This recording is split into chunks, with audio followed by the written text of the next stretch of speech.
Well, like Bob said, my name's Michaela Millender, and I lead the research team at the Soufan Center. We're a research institution based in New York City. And a little bit about us and what we do. We focus on global security issues more broadly. We're known for specifically, looking at counterterrorism issues. Our a little bit of history about our founder and our work is that we were founded by a former FBI agent named Ali Soufan, who is quite well known in the security field. He would hate for me to say this, but it is true, and I told Bob this earlier. He's known for being one of the people who got closest to stopping 9/11, but due to some of the breakdowns in communication and information between the FBI and CIA, was unable to do that, but is also a big proponent of speaking out against torture. Back especially when it was one of the tactics being used by the CIA, and so he's quite well known for that. So part of what we do is not only wanting to enhance global security and write on those issues, but with a very much of an undercurrent of how do we protect human rights at the same time as we preserve security. So that's a lot of what we do. And so we produce research, we have daily analysis, it's all free. So you can visit our website and access all of that if that's interesting to you. But today I'll focus a little bit on part of what I do my research on, which is on the violent far right. And just to kind of clarify before we get started, I think that, we're in a contentious election cycle. I definitely think our country's at a polarizing time. And so when I talk about, far right extremism, we're being really specific about violent groups. And I kind of want to make that clear because sometimes various ideologies kind of get conflated, and there's definitely varying degrees with which these things kind of get muddled. So with that, I'll get started. The title of this talk is a joke if you're a Lord of the Rings fan, and that's for potentially 0 people in this room. But so I'll go through just the agenda and a little bit of an introduction. But the things I'll cover tonight are the background of how did we get here in terms of what I'll describe as as a violent far right movement, or just political violence in general. The uptick we've seen, sort of the state of play, what are the current trends within this movement, both in the United States and globally, and not only in the West, but beyond the West, because we have seen that play out beyond these areas. And then the future outlook, what comes next? Sort of what do we think is the prognosis moving forward? And so just kind of a question for you all as we think about of the violent far right, what do we think of when we think of that term? I have some pictures up here that may be something that comes to mind for you when you think of that. We have the Capitol riot at the U.S. Capitol, or something like QAnon, which is it's kind of fallen a little bit in terms of people discussing it, but a well-known conspiracy theory. There's the Oklahoma City bombing that happened many years ago. We just had an anniversary for it, or a shooting that happened in El Paso. These are kind of various aspects, I would say. We'll get into it a little bit more, but various aspects of this movement that you may or may not think of when it comes to it. So the background, how did we get here? So what do we mean by the violent far right? There's a popular phrase that researchers in my field use. It's called the salad bar of ideologies. It was coined by FBI Director Christopher Wray, and it sort of describes how individuals and groups within this movement they kind of have a salad bar when it comes to their ideology, and they'll pick and choose various aspects of different ideologies to sort of create their narrative or worldview. And so within that, there can be a variety of ideologies, whether it's neo-Nazism, white supremacism, anti-government sentiment, or anti-feminist, anti-LGBTQ, or anti-immigrant sentiments, anti-Semitism, which we've seen a kind of a recent resurgence of, especially with the conflict in the Middle East. There's conspiracy theories. One's called the Great Replacement Theory, if you're familiar with that. There's also a rising strain of Christian nationalism within this movement. So not just people who are, religious or even conservatively religious, but people who are using the ideology in more of a political sense than a religious one. Militia groups. There's also something called accelerationism, which is wanting to accelerate the downfall of society so that you can build something in its place, usually on one of these other ideologies I've mentioned. And then there's another group called incels, which is involuntary celibate. We can get into that more, but it has an intense anger towards women and feminism in general. And that's another aspect of this movement. Lastly, one other thing I'll mention is that a very important part of the construction of these ideologies is gendered narratives. So how do we construct masculinity, femininity, and what are gender roles within society or within this movement? I would argue, maybe not all researchers would agree with me on this, but I think gender is one of the under-discussed aspects of this movement, and it sort of is a key underpinning of the construction of these movements, and I'll kind of go into why that is. So the next thing about how we got here is that none of this occurs in a vacuum. We didn't sort of arrive at what happened on January 6th or the social polarization we're experiencing now in the United States. Just it didn't materialize out of thin air. There's a long history of the white power movement in the United States that many of the things we see today are rooted in. And I have a bit of a timeline I'll walk through in the next slide that will kind of help link some of these things together. But even something like the terrorist attack in Oklahoma City by Timothy McVeigh is often viewed as sort of a single event that happened on its own. But if you actually look at it in the broader context of the history of this movement, you see it actually fits within that. And it wasn't sort of an isolated event. And there's many, much more brilliant researchers than I who have argued that. But many of the movement today is still rooted in the same symbols, ideology, and the tactics of these groups that stretch, far back, and well into the 70s.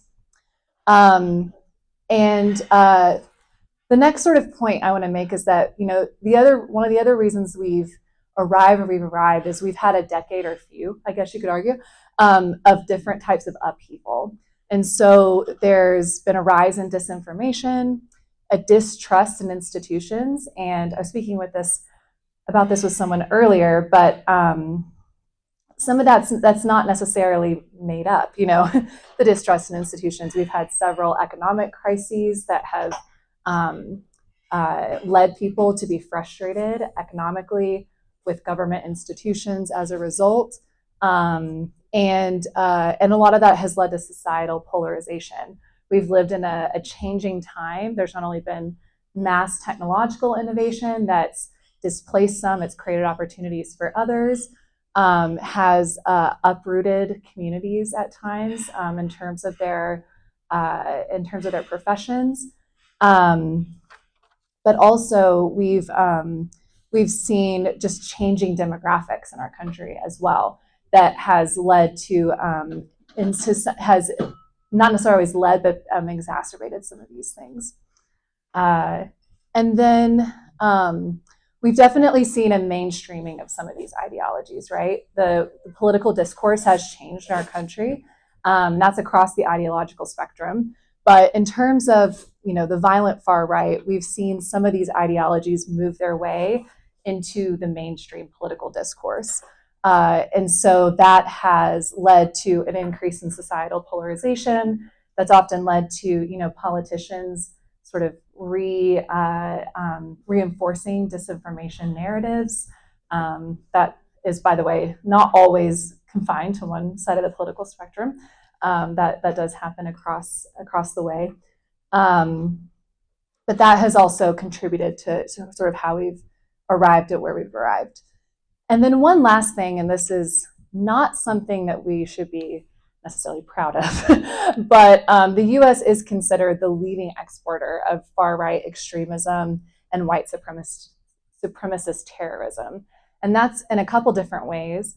That's in ideology, that's been in tactics that have been shared, but the advent of the internet has, and the spread of social media has allowed borders that would have sometimes maybe hindered the flow of information.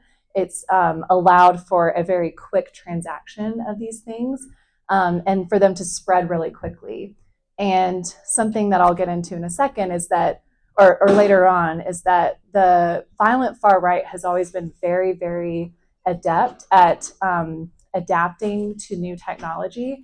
They were very early adopters of the internet specifically and computers before most Americans ever had one. And so as a result, they've been able to capitalize on these new technologies and export their ideologies and tactics and shared tactics around the world. So I'll be really brief with this timeline, but it sort of helps show that many of the things we've seen as maybe isolated events or something I skipped a little bit, but we can always go back to, is like the idea of a lone actor or someone who sort of, we use that phrase quite a bit. I actually hate that phrase because, again, nothing often happens in a vacuum. But something like, the Oklahoma City bombing is often viewed as a lone actor event, but many have argued that that's really not the case. And so, we can trace some of the things that we see today as far back as sort of the post-Civil War era, when you saw a rise in the Ku Klux Klan. They actually had their peak in the 1920s, which was new to me, except many years ago when I first started studying these things, that was when they were kind of at their peak of power. It culminated in thousands of them sort of marching on Washington, D.C. to sort of show that's how powerful they really were, and when their membership peaked. There was a bit of a wane in that, and then in the post-Vietnam era, there was sort of a resurgence of violent far-right activity and the rise of militias specifically, capitalizing on disillusioned veterans, specifically who were scarred by what they had seen, were frustrated with the government specifically over the experiences that they had, and also perpetuated by changing racial dynamics in the country, and then specifically some immigration flows into the United States. And so you saw a peak in terms of militia activity during this time.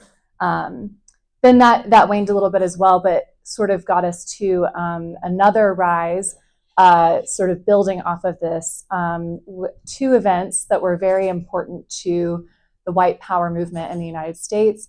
One is Ruby Ridge, which is where there was sort of a family that sort of became a siege with the government. There was a very heavy-handed response from the government, and people died as a result.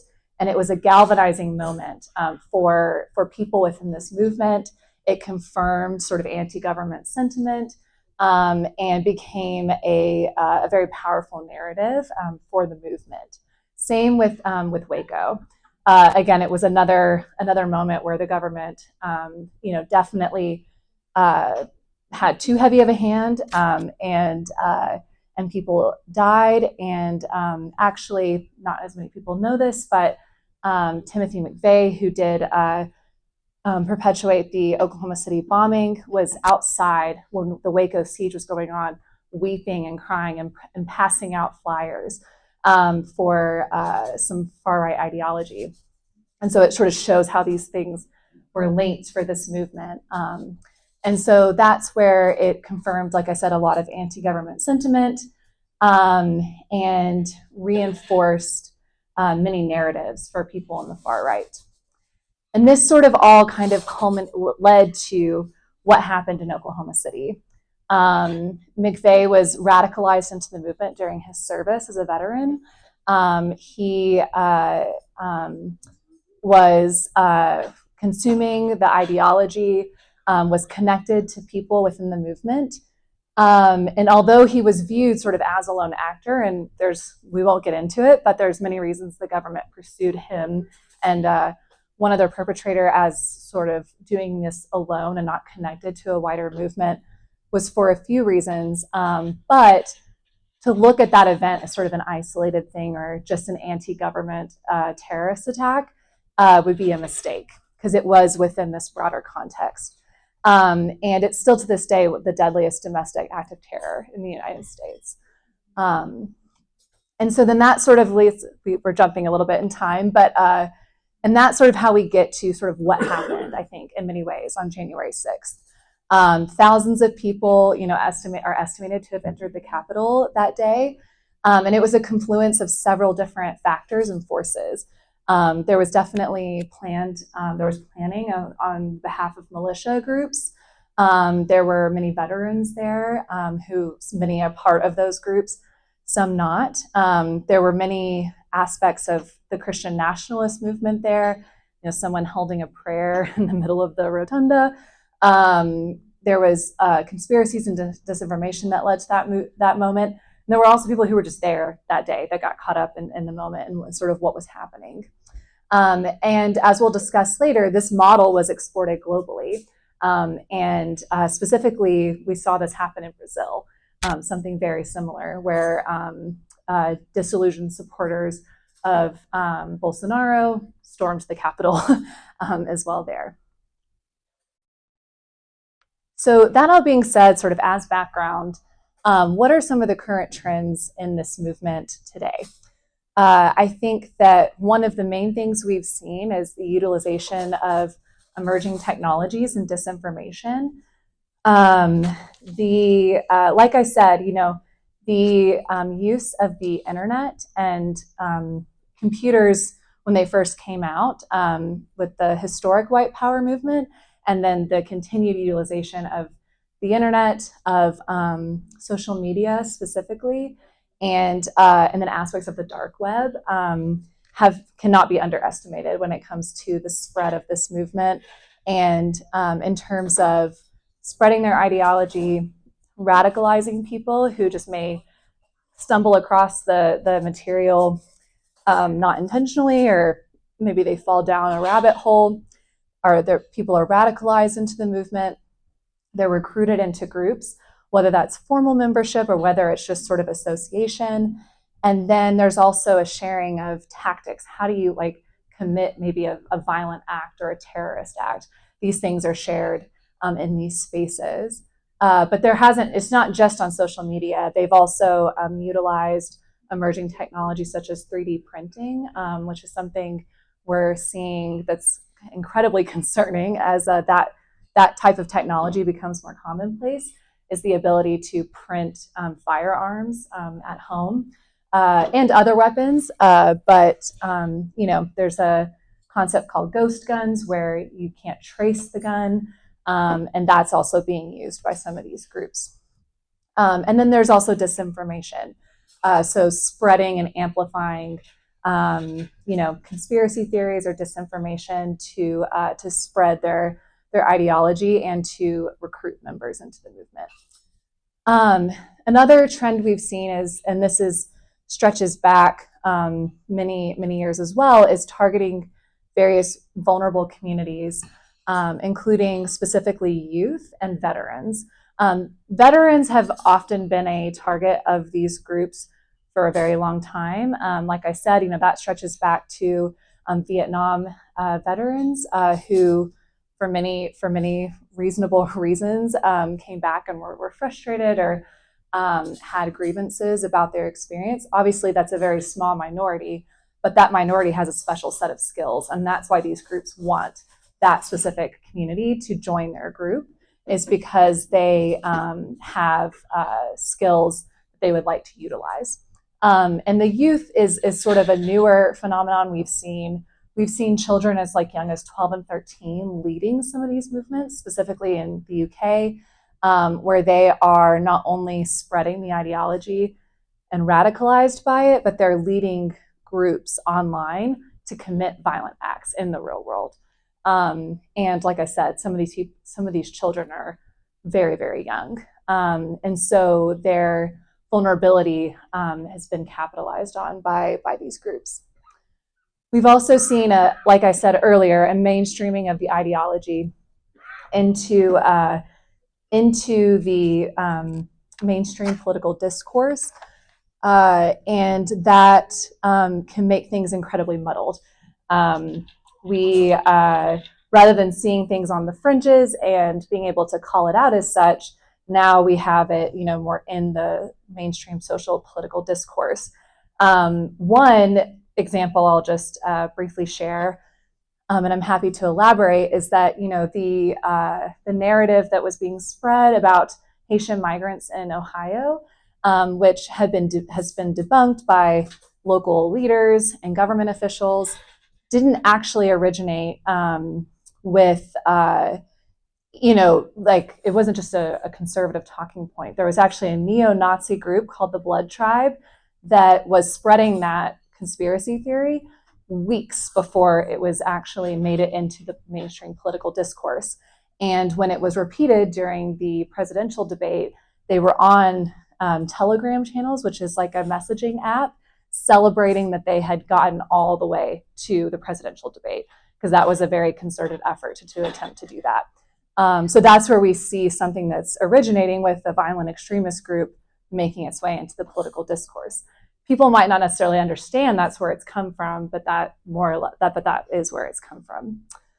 The other trend that I've studied a lot is the globalization of the movement. So we're not just seeing these things in the United States, we're seeing it in the West more broadly.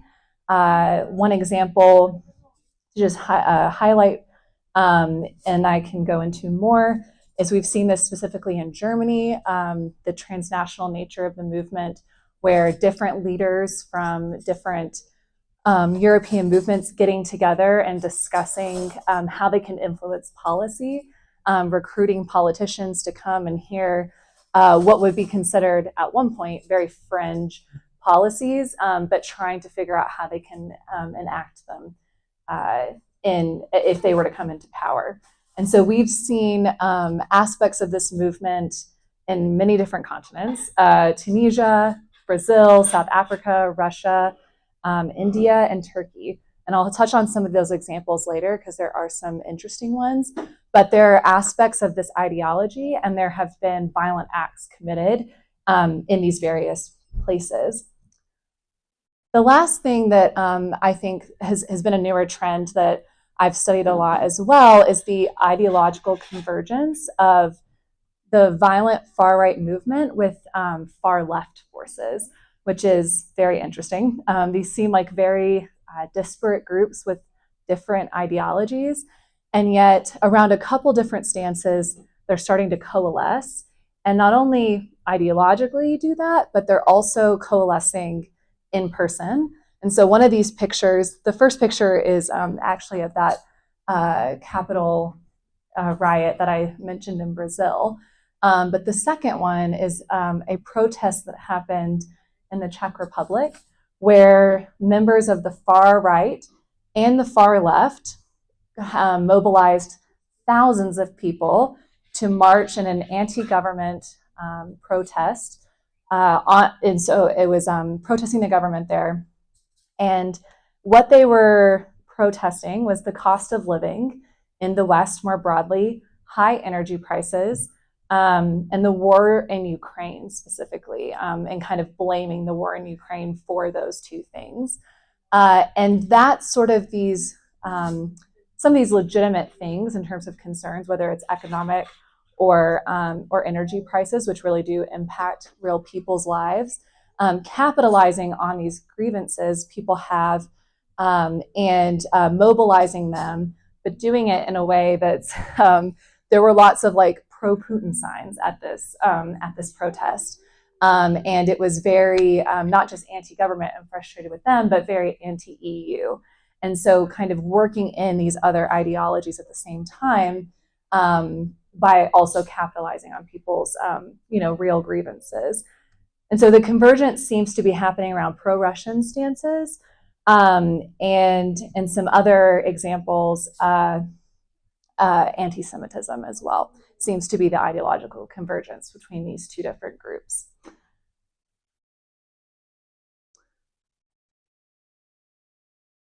So the future outlook, what comes next? I think that what we will see is, unfortunately, I know I sound repetitive, but the role of disinformation and technology will continue to be a very important aspect of this movement, and the rate at which these things will spread, and that will happen. That, like I said, that happens across the ideological spectrum. But these extremist groups are very adept at capitalizing on what people are concerned about, and then taking a granular of that, and then taking it in a direction that they want ideologically, and amplifying that. This is in terms of technology, one of my, not to create concerns for people, but the things that keep me up at night around accelerationism is the impact on critical infrastructure. So as these groups become more adept at emerging technologies and using them, they are increasingly attacking critical infrastructure in order to perpetuate their ideology that they tear down society so they can build it back up in their own image. And so new technologies, as they become more available, one is the government is particularly concerned about is quantum computing. There's a big concern of how do we create resilience as that technology develops, because once it's out of the bag, it's going to be very, very difficult to secure our critical infrastructure.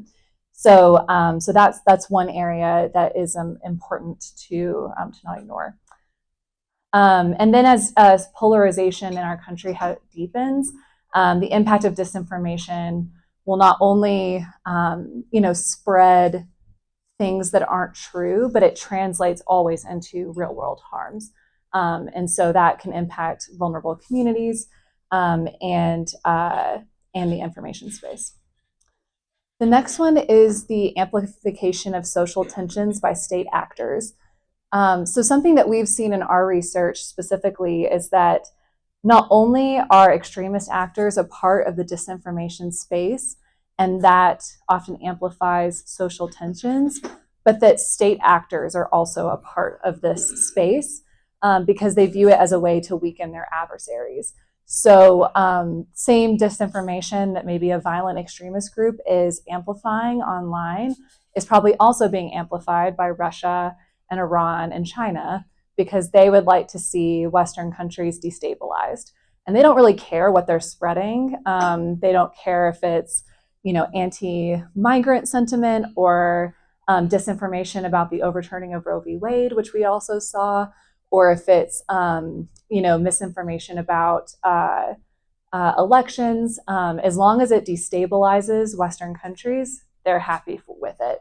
And so that's one aspect of disinformation people don't often understand, is that they may actually be resharing something that's coming from a Russian bot farm. So that's another area that we are paying a lot of attention to. There's also an increasing risk of political violence, and I think this summer we've really seen that come to fruition, sadly, with the heightened social tensions and the robust disinformation environment. This risk is particularly acute, because people feel they no longer have options in the democratic space, and so they need to resort to violence. And there's a very alarming number of people in this country who think that violence is now the only way to really solve political issues. And so that's why I've included this picture of the attempted assassination on former President Trump. But we've seen in general, and this predates this event, an increased threats against political officials, against government officials, and against law enforcement specifically. And And we've also seen contributing to this increase, an increased mobilization of militia activities, specifically in the lead up to the presidential election in a few weeks. There's been a mobilization among these groups, not only to recruit members with ideology into their group, but they're also physically mobilizing and training their members in anticipation of whatever the outcome is of the election. And that's concerning for many reasons. The next is alliance building and something called reciprocal radicalization. So as I mentioned earlier, with the ideological convergence of some of these various groups, we have also seen evidence of alliance building between violent far-right extremist groups, violent left-wing groups, and Islamist groups, specifically over anti-Semitism, and capitalizing on the conflict in the Middle East to kind of perpetuate that narrative and ideologies in the West and recruit members into their movement. And so there's more linkages between these groups now. We've seen this in Germany specifically, and it has to do with the war in the Middle East. The other thing, and this is a very security term, but one concern that I specifically have is reciprocal radicalization, which happens when one group commits acts, then the groups on the other side of the spectrum respond, and they continue to radicalize one another by committing more and more acts of violence and responding to one another as a result.